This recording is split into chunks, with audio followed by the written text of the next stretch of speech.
You're being manipulated and you don't even know it. In this video drawing from the insights of Immanuel Kant, we are going to explore 9 ways to avoid being manipulated by others.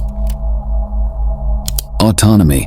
It's the art of steering our life's ship based on reason, untouched by the turbulent waves of external influences.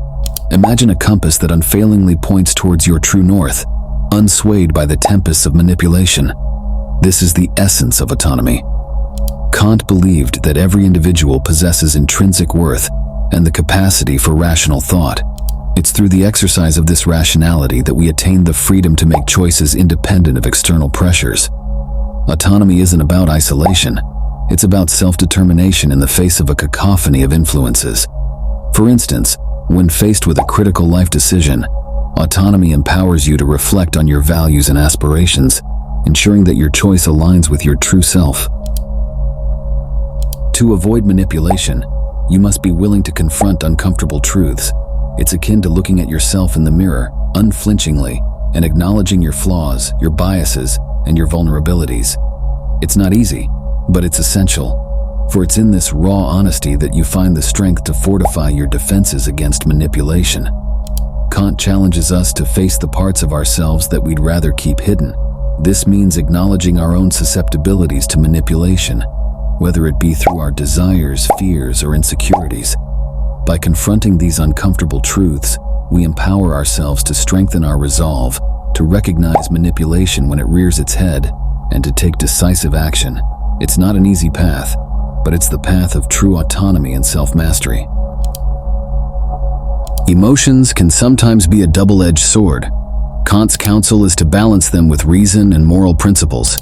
It's like adorning an emotional armor, one that shields your heart. Through this, you build a sanctuary, a refuge that guards you from attempts to exploit your feelings. Emotional manipulation is a subtle force, often veiled in empathy or sympathy. Kant's philosophy doesn't advocate the suppression of emotions, but rather their harmonization with reason and moral principles. It's the art of discerning when sentiment serves as a guiding light and when it threatens to become a fog that obscures our path. For instance, in personal relationships, guarding against emotional manipulation means recognizing when emotions are being used to influence your decisions and ensuring that your choices are guided by a balanced consideration of both your feelings and rational judgment. Kant's wisdom extends to the establishment of unyielding boundaries. It's about drawing a line in the sand and saying, "This far, no further." This may ruffle feathers, it may invite resistance, but it's a declaration of self-worth and self-respect. By setting clear boundaries, you communicate to the world that your autonomy is non-negotiable. Manipulation finds no fertile ground where boundaries stand firm. Establishing boundaries isn't an act of hostility, it's an act of self-preservation. It's about safeguarding your mental, emotional, and physical well-being. This could mean saying no to situations that compromise your values, or asserting your needs in a relationship. It's a declaration that your autonomy is sacred, and you won't allow it to be eroded by external forces. Remember, the world respects those who respect themselves. Kant implores you to hold your convictions like a torch in the darkest night. This is not a time for wavering or compromise. Your values, your principles, they guide your decisions and actions, unwavering in the face of manipulation's insidious whispers. This is where you draw the line and declare, "This is who I am, and I will not be swayed." In a world where manipulation seeks to blur the lines between right and wrong, it is your unwavering convictions that stand as a beacon of truth. It's about recognizing that your values are not negotiable, and that compromising them would be a betrayal to yourself. This may mean facing resistance or even isolation, but it is the path of integrity and self-respect. Remember, it's in the crucible of unwavering convictions that true character is revealed. Critical thinking is the philosopher's stone of the mind.